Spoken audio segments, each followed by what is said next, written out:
एक बार की बात है। एक गांव में कमलाबाई नाम की एक बूढ़ी औरत रहती थी। उसके पास बहुत सारा पैसा होते हुए भी वो किसी की मदद नहीं करती थी।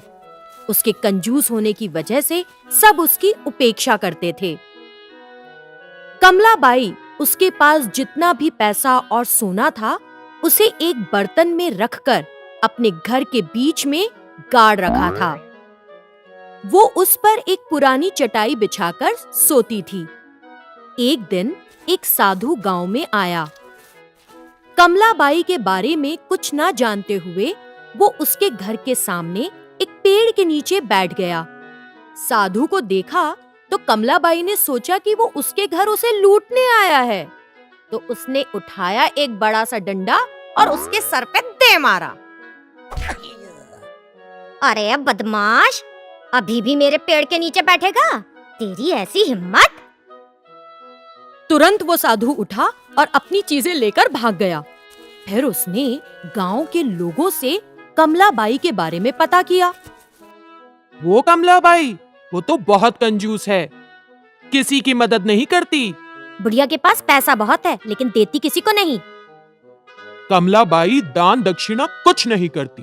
सबसे एक जैसी बात सुनकर साधु को कमलाबाई पर दया आई और उसने उसे बदलने की सोची। उस दिन आधी रात को कमलाबाई के घर के सामने एक अनोखी घटना हुई। कोई एक काला मुखौटा पहने अपने सर पर 9 घड़े रखकर अजीब सा नाच रहा था। जब कमलाबाई ने पायल के घुंघरुओं की आवाज सुनी तो उसने एक बड़ा सा डंडा हाथ में लेकर घर का दरवाजा खोला। एक भूतनी को घर के सामने नाचते देखकर कमलाबाई डर गई। तुरंत वो अपने घर में घुस गई और दरवाजा बंद कर दिया। फिर उसने खिड़की से बाहर झांका। भूत के सर पर 9 घड़े थे और सबसे ऊपर के घड़े में आग जल रही थी। कुछ देर नाचने के बाद भूत ने सबसे ऊपर वाले घड़े को दिए के साथ जमीन पे फेंक दिया और बचे हुए 8 घड़ों के साथ गायब हो गया। जब कमलाबाई बाहर आई तो उसे घड़े के टुकड़ों के अलावा और कुछ नहीं मिला। तब कमलाबाई डर गई। मेरे घर में भूत आया था, मेरी मदद करो, मेरी मदद करो। क्योंकि कमलाबाई को कोई पसंद नहीं करता था, किसी ने उसके चिल्लाने की फिक्र नहीं की। एक भूत मेरे घर के आगे नाच रहा था, इसका क्या मतलब हो सकता है? मुझे बहुत डर लग रहा है। लेकिन किसी ने उसकी बातों पर ध्यान नहीं दिया, बल्कि उसकी तरफ देखा भी नहीं। रात में कमलाबाई घर के अंदर एक बड़ा सा डंडा पकड़कर खड़ी हो गई। आधी रात होते ही उसने फिर से घुंघरुओं की आवाज सुनी। जब उसने खिड़की से बाहर झांककर देखा तो उसे भूत के सर पर 8 घड़े दिखे। 8वें घड़े में आग जल रही थी। कुछ समय नाचने के बाद भूतनी ने सबसे ऊपर का घड़ा फेंक दिया और बचे 7 घड़ों के साथ गायब हो गई। हर दिन भूतनी आधी रात आती, कुछ देर नाचती रहती और फिर सबसे ऊपर का घड़ा तोड़कर बाकी घड़ों के साथ गायब हो जाती। ऐसा रोज रोज जब होने लगा तो कमलाबाई डर गई और इससे छुटकारा पाने के लिए जादूगर भैरव के पास गई। हर रात एक भूत आकर मेरे घर के सामने नाच रहा है, मुझे उससे बचाइए। तुम जैसी कंजूस औरत की मदद कभी नहीं। भूतनी की नाच से मैं बहुत परेशान हूँ, आप ही मदद करें। क्या तुम किसी की मदद करती हो? तुम्हारी मदद कौन करेगा? उसने अपने घर के सामने चौराहे पर पेड़ के नीचे उसी साधु को देखा। वो तुरंत उसके पास गई और कहा, साधु महाराज, जब आप मेरे घर के सामने बैठकर ध्यान कर रहे थे तो मैंने चोर है समझकर आपको बहुत पीटा, मुझे माफ कर दीजिए। साधु मुस्कुराया और बोला, कोई बात नहीं, अब तुम क्या चाहती हो? साधु महाराज, हर दिन एक भूतनी आधी रात अपने सर पर घड़े रखकर मेरे घर के सामने नाचती है। वो हर दिन एक घड़ा फोड़ रही है।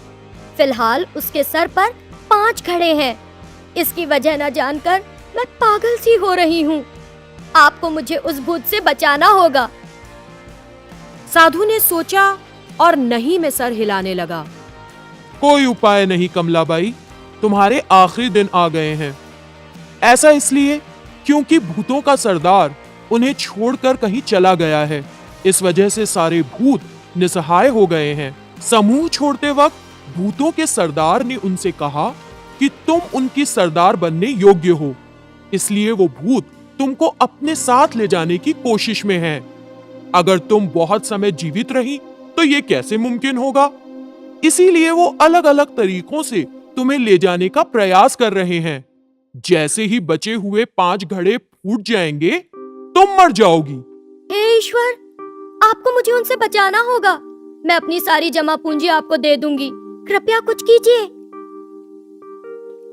ठीक है, आज से तुम श्रद्धा पूर्वक धर्म, पूजा, दान, सहायता और दूसरी अच्छी चीजें करना शुरू करो। बाकी मैं देखता हूँ। उस दिन से कमलाबाई ने दान देने का निश्चय किया। जब वो लोगों को दान देने पहुंची तो किसी ने उससे कुछ नहीं लिया। लोग उससे दूर जाने लगे। यहाँ तक कि कुत्तों और कौओं ने भी उसके डाले खाने को नहीं छुआ। और उस रात कमलाबाई के घर के आगे एक और घड़ा फूट गया। अगली सुबह कमलाबाई साधु के पास गई। साधु महाराज, मैं मृत्यु से नहीं बच पाऊंगी। कोई मेरा दान नहीं ले रहा। जो खाना मैं देती हूँ उसे कुत्ते और कौवे तक नहीं छूते। हाँ, क्योंकि तुमने ये धन लोगों की उपेक्षा करके अमानवीय ढंग से इकट्ठा किया है। पशु पक्षियों को भी इसकी खबर है। इसीलिए अब अपना पैसा मंदिर बनवाने, कुएं खुदवाने, अनाथालय बनवाने में खर्च करो। अगर तुम ये अच्छे काम करोगी तो सिर्फ लंबी उम्र ही नहीं, अच्छा नाम भी कमाओगी। साधु महाराज, कृपया आप ये सारी चीजें करें और मेरी मदद करें। अगर मैं करूंगी तो कोई स्वीकार नहीं करेगा। फिर कमलाबाई ने अपना सारा पैसा उस साधु को दे दिया। उस पैसे से साधु ने कई अच्छे काम किए। तब से कमलाबाई को न सिर्फ भूतों से छुटकारा मिल गया, बल्कि उसका अच्छा नाम भी हो गया। तो बच्चों, हमें इस कहानी से क्या शिक्षा मिलती है? यही कि जिंदगी जीना दूसरों की मदद करना है। हाय बच्चों, आपको हमारा वीडियो पसंद आया? और ज्यादा वीडियोस के लिए सब्सक्राइब कीजिए। फेसबुक और ट्विटर में हमें आकर मिलिए। Bye bye.